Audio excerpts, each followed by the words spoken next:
Pinag-uusapan pa rin po natin ang Cybercrime Prevention Act at marami po tayong panauhin at sana po nag-i-enjoy kayo sa diskusyon natin ngayong hapon.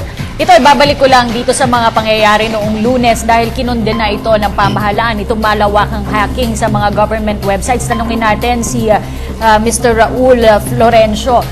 Isang malaking threat ba itong hacking? Gayong ang nakita lang naman ng ating mga kababayan dito sa malawakang naganap noong Lunes, napalitan lang naman yung mukha ng website. Pwede ba itong maging threat din sa seguridad ng bansa? Most probably makakasagot yan ating mga kapulisan because of ano yung effect after na magawa ng mga hacker yung kanilang deed or yung gusto nila mangyari sa isang website. For example, sa isang website ay sa isang sistema ng gobyerno may naglalaman ng mga confidential information na kayang makuha ng isang hacker. Definitely yun, magiging threat sa ating Sir, pero kaya ba yun? Halimbawa, kunin ko yung mga SSS number o GSIS number ng mga miyembro at gamitin ko ako na mag-withdraw ng kanilang pension. Kaya ba yun? There's always a way kung paano kukunin ang yung mga bagay na yan. But, of course, depende rin sa seguridad or kung paano na in place ng isang government o ng government yung mga security devices niya like firewall, IDS, IDP, ganon. So, once in place yun, medyo may hirapan din si hacker na pasukin yun. Tanungin natin sa BPAP kasi sila rin ang humahawak naman yun sa mga ito banking. sa kanila, mga credit card number. Credit card and banking transactions. Were there instances na nagkaroon na ng attempt para kunin itong mga data ng ating mga kliyente? Wala po ako nalalaman na incident dito sa atin. Pero sa ibang bansa, there had been incidents na nakuha yung personal information ng mga tao. Ginamit for credit card fraud, identity theft. So, nangyayari po. And that's why nakakatakot yung hacking. Doon sa punto nyo na sinasabi nyo na yung hacker na gumawa nitong nakaraang hacking, wala namang ibang ginawa kung hindi nag-post ng panibagong message, di ba? Hindi po yun yung nakakatakot. Nakakatakot is the fact na napasok nila yung computer system. So, unlimited na yung access nila to the data within that computer system. So, yun po yung nakakatakot. Gusto ko itanong kay Attorney Dicine. Attorney Dicine, aside from yung pag-block or pag-restrict, aside from yung libel provisions, ano po pong pinaghahandaan ninyong mga issues na dedebatihan sa Supreme Court? Isang issue yung real-time collection ng data. Ang involved dyan, yung tinatawag na traffic data. So kung sa mobile phone mo, yung mobile phone number mo, mobile phone number ng mga tinatawagan mo, kung kailan ka tumawag, gaano kahaba yung conversation. So isang paraan yan ng surveillance ng walang warrant. Sa tingin ko lumalabag sa sa ligang batas sa ating karapatan, our right to privacy tsaka right against unreasonable search and seizure. Tanungin natin yung taga-telco sa PLDT. Sa ngayon po ba, ano ba ang nangyayari pag kailangan nitong data mula sa telecommunications company? So far sa side po namin kasi, I can't say anything about kung paano namin na ibibigay yung data because we have a right department who handles mga requirements kung paano sila Tanong natin sa pulis, sa ating mga kapulisan. Ngayon ba? Ano po ba ang sistema? Kami po nag-apply ng court order. Kasi pag basta kami humingi sa kanila, hindi naman ko po kasi merong privacy issue eh. So, pinoprotektahan din nila yung kanilang mga clients. So, naiintindihan naman namin yun. Pero pag may mga pagkakataon naman po, nakakapakiusap din. And tulad po nung isang case namin nung last year, in real time, kasi may hacking nang nangyayari, na yung hacker nandito sa Philippines, hinak niya company from abroad. So, he was able to download 430,000 personal information, 13,000 passwords from the company. So, in real time, coordinate kami, yung boss namin, si Colonel Sosa, doon sa 24/7 contact doon sa bansa na yon. Then, pinrovide na sa amin yung IP address. So, naintindihan din naman nila yung exigency. So, from that information, we were able to identify yung four locations dito sa Quezon City na Although yung arrest namin was made after 5 months kasi hindi na namin siya Ano po? Kay Ma'am Janet, ito pong monitoring or real-time collection ng data. Siguro kung wala kang problema at hindi ka naging biktima, ayaw mo ito. Pero kung naging biktima ka, baka gusto mong i-empower naman yung pulis na mangolekta ng impormasyon laban sa dun sa suspect. Sa tingin mo, ano ang dapat, kung titimbangin natin ito, ano ang dapat nating mas bigyang halaga? Siguro kailangan talaga yung sinasabi nga nilang yung need na makapag-resolve ng issue right here and then, no? Right here, right now. Like halimbawa, kagaya na lang doon sa mga text scam nga, puro prepaid ang ginagamit dyan. Kadalasan, pagkatapos nilang gamitin, after a few hours, tinatapon lang nila yan. So, by the time na makakuha ka ng court order, halos wala na. Hindi mo na sila matitrace, hindi mo na sila matatrack. So, siguro kailangan i-balance natin yon at siguro maglagay tayo nung ano yung mga sa pamamagitan ng IRR, pwede tayo maglagay ng ano yung mga situation na dapat itong mag-prevail. Para, kasi kami, kagaya kay Attorney Dicini, nung nag-question kami, we recognize din na pwede talaga siya ma-abuse. Pero dahil nandito na itong batas, ang tangi na lang maano namin ngayon is siguraduhin na, at isa akin, siguraduhin na maging maayos yung pag-i-implement nila. May follow-up question lang tayo mula kay Jamie Monte. Nabanggit niyo po, sir, sa mga kasama sa kapulisan na may mga nahuli po kayo abroad. Ang katanungan niya ay, how do we complain or how can we complain against foreigners if they commit an offense against Filipinos when it comes to anti-cybercrime? Ano po yung proseso ng pag-complain? Like the other na complaint mo, pumunta po kayo sa opisina namin, then mag-lodge kayo ng complaint. Then mayroon po tayong tinatawag na Mutual Legal Assistance Treaty. Pwede po natin i-refer yung case sa DOJ, then sila po mag-refer din yung kaso sa DOJ doon sa bansa na concern. Or yung other na ginagawa namin, other way is we coordinated with Interpol. So, 2 ways po yung ginagawa namin, yung coordination namin. Maraming salamat po. Tawagin ko naman si Joshua De Los Santos mula sa LICU. Joshua! Good afternoon po. Yung tanong ko pa para sa mga students, hindi po ba takot lang tayo sa consequence na maaari nating kaharapin? Kaya nyo tinututulan yung cybercrime law? At saka kung hindi cybercrime law, ano po yung naisip nyong solusyon para matigil yung mga, katulad sa mga tao na nag-criticize ng ibang tao o sa gobyerno na gumagamit ng inappropriate words or yung mga nagmumura na sa mga kanilang posts? Yun po.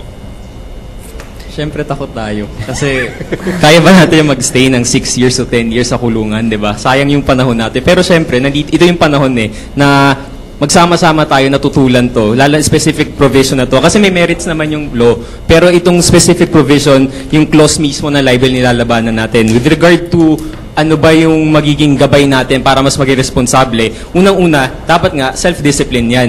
Pero marami pa rin pagkakataon na hindi nadidisiplina yung mga tao. Nandiyan naman yung ating mga paaralan, yung ating mga konseho. At maging kayo, kaibigan mo, sabihan mo na huwag mo yung gawin dahil mali yan. At siguro maaaring magbigay din yung mga ahensya natin, katulad ng DOJ and other departments, NYC, na maglabas ng guidelines kung ano nga ba yung responsible posting. Hindi na kailangan na maglagay pa ng karampatang kaparusahan dahil sinabi mo o kinriticize mo itong tao o isang opisina. Reaction from ASEC C. At dagdagan ko lang ng konti, aside from those mga private concerns, ano masasabi nyo, ASEC, doon sa mga senador nagsasabing baliktad na sila sa kanilang dating posisyon and they want to remove the libel clauses now? One, gusto ko lang i-series yung sagot, no. Number one is yung warrant requirement sa traffic data. Ibang klase yung traffic data, which is also called non-content data. Yung content data, under all circumstances, constitution, law, rules and procedure, dapat talaga may warrant. Imposible sa content data. Anong sinasabi? Because that is what is being protected by the privacy. But yung tinatawag na traffic data or non-content, no? For example, nagda-drive ka sa EDSA or nag-jeep ka sa EDSA, meron mga CCTV yan eh. So yung traffic data, parang ganyan yan eh. Anong license plate, anong klaseng bus, anong klaseng kotse, tumatakbo ka ng 200 kilometers an hour, yung traffic data na yan, kung kukunin mo pa ng warrant, by the time mo kukunin yung warrant, wala na yung bus, wala na yung kotse. And that is only along EDSA. Eh, paano kung internet, no? So, ganun ang reasoning yan. At sa US, Europe, Japan, all the other countries, basta traffic data, hindi kinakailangan ng court order. I think that's very clear, no? So iba yung traffic data, non-content, tsaka yung content. Yung content, kung gusto titinan ng mga ating pulisya, dapat may warrant. Yung second question naman, kung yung libel, nagsalita na rin si Presidente, yung libel is a criminal act, kung anong penalty, whether 1 year or death penalty or whatever it is a legislative prerogative. Doon naman sa mga senators, we don't have a comment because this is a collective effort for government to protect against transnational organized crime. Ang hiling lang ng sa DOJ, on behalf also of our PNP and NBI units, na kami yung accountable, kami yung responsible, it's our lives so which are on the line here when we go against drug traffickers, when we go against transnational organized crime. Sana they give credence to our technical working group output na hindi yung cut and paste legislation na magkakaroon ng maraming quote-unquote misinformation and need for clarification. Yun lang aming hiling na sana we work together better because the real aim is not to fight against bloggers or students or well-meaning criticisms or fair comment. The real fight is somewhere else and these are really the bad people, the wicked people in society. Maraming salamat po. Tawagin naman natin si Jermaine Sahul mula sa PLM. Question ko po, ano po sa inyong palagay yung dahilan kung bakit po ayaw aksyonan? Jermaine. Hello po. Maliit po kasi si Gio talaga. Laki ko kasi. Sige, ulitin ko po. Sige. Yun, ano po sa inyong palagay ang dahilan kung bakit ayaw po aksyonan yung hiling po ng mga mamamayan na ihinto muna po ang implementasyon ng anti-cybercrime law? Yun po. Para kanino po kay Attorney JJ. Actually, ang sabi kasi sa news report na ang Korte Suprema hindi mo na lang nilagay sa agenda nila yung issue ng TRO laban sa Cybercrime Bill Act, no? Kasi hinihintay pa ata nila yung mga ibang petisyon na file. In fact, ngayong araw na to may nag-file 10 ng petisyon. Tingin ko ang hope namin, no, na within the next few weeks mag-act ang Korte Suprema. Hindi natin mape-predict anong gagawin nila. Okay, parang napakalaki ng takot ng ating mga kababayan, Cathy, hinggil dun sa freedom to express. Ano, yung talagang expression na kung ayaw mong itong boss mo at pagod ka o nabuliwan ka ng boss mo, parang takot na sila ngayon na baka hindi na sila pwedeng mag-rant and kung anumang magmura dyan sa internet. Kaya nga pag tiningnan mo ngayon itong Twitter at Facebook, yung mga profile pics nila ay karamihan talagang nangingitim dahil bilang protesta nga dito. Pero marahil dahil nga naintindihan natin at nakita natin dito sa ating diskusyon ngayong hapon, malalim. Meron kang traffic data, content data. Yun, hindi natin yun masyadong malinaw. Nabanggit din kanina yung ating prima facie and probable cause. Kayo na po ang mag-google niyan at hanapin nyo po ang ibig sabihin niyan. Kung ano daw po yung mas mataas, kung anong mababa, hindi na namin kayang paliwanag yan. Pero marami rin tayong natapos talakayin na biglang linaw itong libel clause. Bakit nga ba dapat o hindi dapat itong manatili dito sa batas na ito? Ito kasi talaga yung controversial dito. Isa sa mga controversial na provision. Pero napakaganda nabanggit din kanina yung legislative intent. Ang ibig sabihin, ang legislatura ang gumawa nitong batas na ito, yung ating mga congressman at ating mga senador. At kung gusto nilang repasuin ito, gustong balikan ito, or idaan na lamang sa argumento sa Supreme Court para ma-invalidate yung ilang mga provisions doon, nandun po talaga sa kamay ng ating mga liderato. Kaya with that, Mark, hingan na natin ang huling mensahe ang ating mga panauhin. Umpisahan natin kay Police Senior Inspector Robert Reyes. Huling mensahe po sa ating mga manonood sa ngalan po ng CIDG. Sa ating po mga manonood, kami po sa ating kapulisan, kung ano lang po yung batas, kasi kaya nga po kami law enforcer, ipapatupad lang po namin yon. Kung yung may mga issue naman po dun sa mga constitutionality, bahala na po yung mga tamang ahensya para maganda. Basta kami po kung ano yung batas na dapat ipatupad, papatupad po na. Maraming salamat po, sir. Sundan na po natin kay Police Chief Inspector Felizardo Yubra Jr. Dadagdagan ko lang po yun, no? Sa lahat naman po ng trabaho ng police sa operations, lahat po parati naming very mindful kami dyan with regards to the protection ng human rights. So lahat yan is guaranteed namin yan, yung civil liberties sa lahat ng aming implementation ng law. And kasama na rin po itong law na to. Ang aming objective, kagaya po ng sabi ng aming ASIC sa DOJ, is to concentrate more on those organized crime groups that is causing more damage to the country and to the economy. Na nandito sa cybercrime law na to na very effective to when going after them. Yun lang po. Hingan din natin ang huling mensahe si Miss Janet Toral na isang vlogger. Siguro, habang hindi pa bumababa yung desisyon ng Supreme Court kung ano yung valid at invalid dun sa cybercrime law, pag-aralan natin mabuti yung batas, mag-participate tayo sa implementing rules and regulations, at magbigay tayo ng input natin, at magmasid tayo kung may mga nakikita tayo pang aabuso na nangyayari sa internet, isumbong natin para makatulong din tayo sa pagsupil ng cybercrime. Next po, tanungin po natin, coming from the BPAP o itong ating mga business process outsourcing, Sir Attorney Raul Cortez. Kami po, ulitin ko lang po, yung pagsuporta po namin sa pagpasa ng cybercrime law, nandoon pa rin. May pangamba pa rin po kami. Natutuwa kami dahil sinabi ni ASEC na i-address karamihan ng concerns namin sa IRR. Sana po makita agad namin yon, dahil mas makakatulong po ito para to build the confidence ng Business Processing Association. Salamat po. At sunod naman ang ating IT expert, si Mr. Raul Florencio. Hi, bali for a security perspective, siguro ang may papayo ko lang is maging vigilant kayo sa mga ina-access nyo sa internet, and then be very careful kung ano yung mga ina-access nyo. Sometimes may access kayo mga websites na hindi naman pala dapat, pero kapag nagkaroon ng consequence yun, sometimes may virus na pupunta doon sa computer nyo and become a problem. Sometimes yung computer mo mismo ang nagiging problema or naghahack na sa ibang website. So, ganun. Okay, maraming salamat, Mr. Raul. Susunod po, from PLM, Student Council President po, Sir Florante Galura.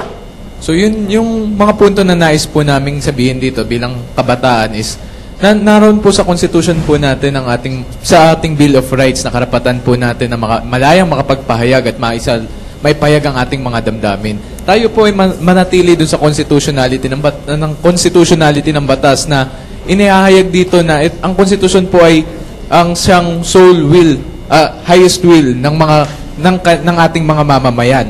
At yung responsible posting, nagagamitin po natin ito na alam natin yung mga limits natin para hindi makapanakit o makapanira ng karapatan ng ating kapwa. At yung posting na magagamit natin sa isang mas empowered, mas open na society tungo sa isang transparent and accountable na government para sa tao. Maraming salamat.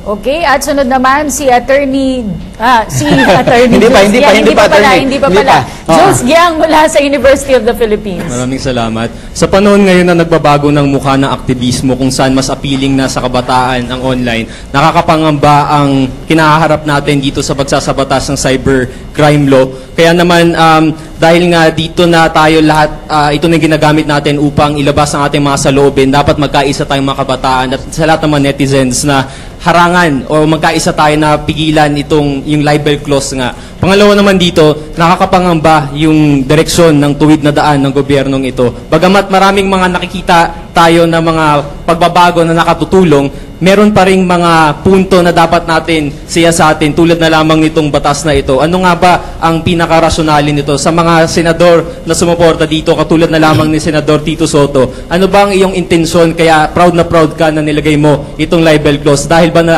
naging victim ka ng cyberbullying, dapat mo nang kitilin ang karapatan ng mga kabataan at ng mga mamamayan na ihayag ang kanilang mga ekspresyon. Para naman sa mga opisina na lilikha ng IRR, naway pakinggan ninyo ang mga sentimiento ng mga kabataan at ng mga mamamayan na makilahok sa IRR. Bilang panghuli, sa ating lahat ng mga boboto sa 2013, naway gamitin natin itong issue na ito para lalong suriin ang mga posisyon at panindigan ng ating mga mambabatas. Magbabago kaya ang posisyon ni Mr. Jules Giang kung siya ay maging ganap na attorney na at naintindihan na yung libel provisions. UP talaga. UP, oo. Tingnan natin kung ano yung pagbabago through time. Interesting, very promising leaders from UP. Susunod po, Attorney JJ Dicini, sir. Okay. I think significant no itong linggo na to, mga pangyayari nung past week. Nakita natin ang mga ibang senador, mga congressmen na sumuporta sa batas na to, nagba-backtrack na sila. Nakikita natin na may suporta na rin para na tanggalin ang libel.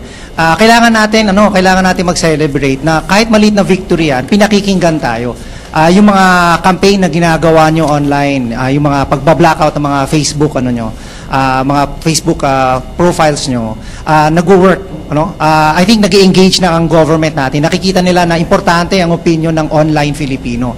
At sana matuloy rin yung ganyang pagbigay ng atensyon at wala na sanang batas na lalabas pa sa Kongreso nang walang public participation ng online community. Salamat. At syempre sila ito magiging abala dito sa pagpapatupad ng batas na ito mula sa DOJ. Yung mga pangamba ni Jules Yang, baka masagot nito ni Asik C. Hingan natin ang huli mensahe si Asik C. Thank you. Simple lang naman last week, ang DOJ hindi pa nabigay ng statement kasi nakikinig lang tayo muna kung anong mga reactions sa sinasabi sa cyberspace. No? But after 1 week of listening, it's time to explain the law na 11 years ho yung paggawa neto. At yung implementing rules and regulations, habang ginagawa ang batas, ginagawa na rin implementing rules and regulations. October 9, it will be the first cybercrime forum. Gaganapin ho to 9 o'clock. Kasi limitado ang space, no? Maraming interested. First time yung magkakaroon sa DOJ ang live webcast. No? So, doj.gov.ph, panoorin nyo 9 o'clock to 12 o'clock kung ano yung gagawin natin. And hopefully, the implementing rules and regulations by then will be open for consultations. At gagawa din tayo ng advisory group para sa implementing rules and regulations. So, take care and God bless. Maraming salamat, Asik C. At magkakaiba nga at masalimuot ang opinyon sa isang banda ng ating mga netizens at sa isang banda ng ating mga mambabatas ukol sa Anti-Cybercrime Act of 2012. Hindi makakaila po na kailangan natin ang proteksyon sa ating araw-araw na paggamit dito sa teknolohiya ng internet. Ngunit, paano nga ba kung itong proteksyon na ito ay sumasaklaw naman sa isang banda sa ating kalayaan sa pamamahayag? Dapat po ay alamin natin ang lawak ng internet bago tuluyan nating matugunan ang problema dito sa cybercrime. Ngunit sino pa nga ba ang hindi nakakaalam sa kakayahan ng internet? Ito ang nagbukas sa atin para marating ang mga lugar na hindi natin napupuntahan pa. Makapag-usap sa isang kamag-anak na nasa ibang lugar o makapagnegosyo ng mas malawak na kliyente at magkaroon ng pagkakataon na makaalam at malaman ang mga mahalagang pagbabago sa ating kultura, ekonomiya at politika. Ito ang magandang dulot ng internet. Pero dahil maraming tao din na nakakita ng paraan para magamit ito sa masama, kinakailangan na natin talaga ng isang maayos na batas para proteksyonan ang bawat isa sa atin.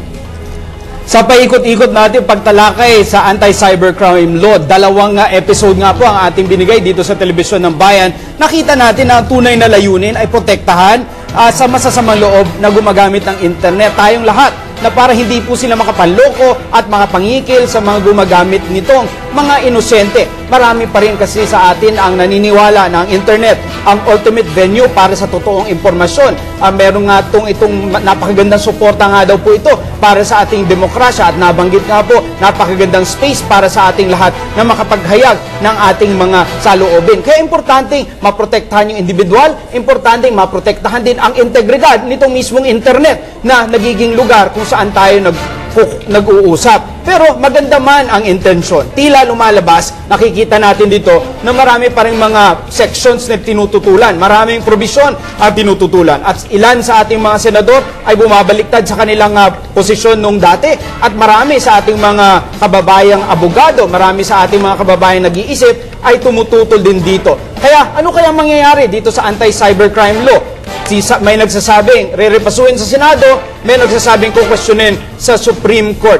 Nasa kamay po ng ating mga liderato. Pero dahil din po sa internet, pwede nating ipayag ang ating mga saloobin sa kanila. Pero sana yung ating mga saloobin ay base hindi lamang sa takot, base po sa impormasyon, base sa tamang intindi kung ano po talaga ang ibig sabihin ng mga terminolohiya dito sa cybercrime law.